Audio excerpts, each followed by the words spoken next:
On this day, I came to Ota City, to check out the whale meat vending machines. In other words, a store without any staff members, or unattended store. I've lived in New Zealand for 20 plus years, so the idea of seeing whale meat in general was a little bit disturbing. But I'm Japanese and this is part of the culture, so I decided to check it out. The store is called Kujira Store, which means whale store. There's another one in Tsukishima. So here we are inside the store with 3 vending machines. 2 of them are identical. And the identical ones were selling 7 different products. So from the top, you have the lean meat of whale. It is priced at 2,000 yen. The next one is whale skin. It has fat on them, so it's suggested to use it as sashimi. Next one is the whale tail.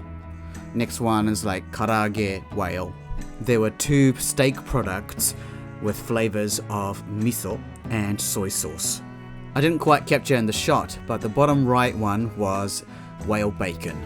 Now all these products were frozen at minus 22 degrees Celsius. You could pay via cash or electric money. The third vending machine sounds a complete different set of food. And the first ones are cans.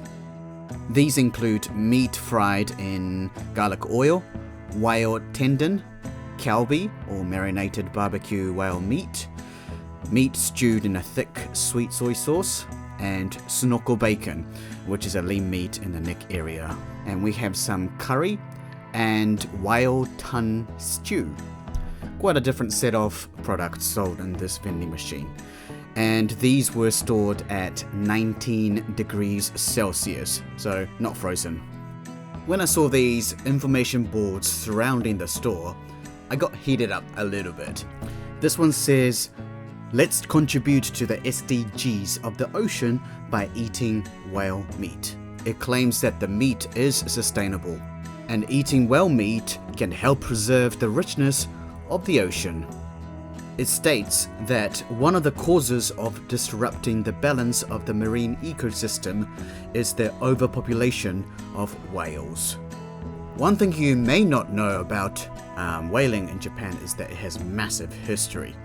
Whaling was a part of Japanese culture for hundreds of years, with indigenous communities in coastal regions engaging in small-scale whaling for subsistence and utilizing various parts of the whale for food, tools, and clothing. And yes, what you see in front of you are the recipes using whale meat, such as pasta and steak. Now, in the late 19th and early 20th centuries, Japan began to engage in commercial whaling on a larger scale, primarily for the export of whale oil and other products. This expansion was driven by increasing demand for whale oil in industrialized countries. Post-World War II, Japan's whaling industry was severely affected by the destruction caused by the war and international regulations limiting commercial whaling. In 1951, Japan joined the International Whaling Commission, IWC, which placed restrictions on commercial whaling to conserve whale populations. In the decades that followed, Japan continued whaling activities under the guise of scientific research whaling, which we all know about. Oh, and what you see on the screen is the information about how whale meats are the nature's superfood. And the Japan's continued whaling activities, especially in the Antarctic Ocean, led to international controversies and protests by environmental groups and anti-whaling countries. In 2019, Japan withdrew from the IWC and resumed commercial whaling. Whether I like it or not, whaling has been part of Japan's culture for ages, long before I was born. I personally don't mind it as long as it is sustainable.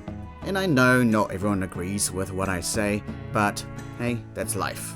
Anyway, I hope you learned something new today. What do you think about whaling? Comment below, but please be civil. Ka kite anō!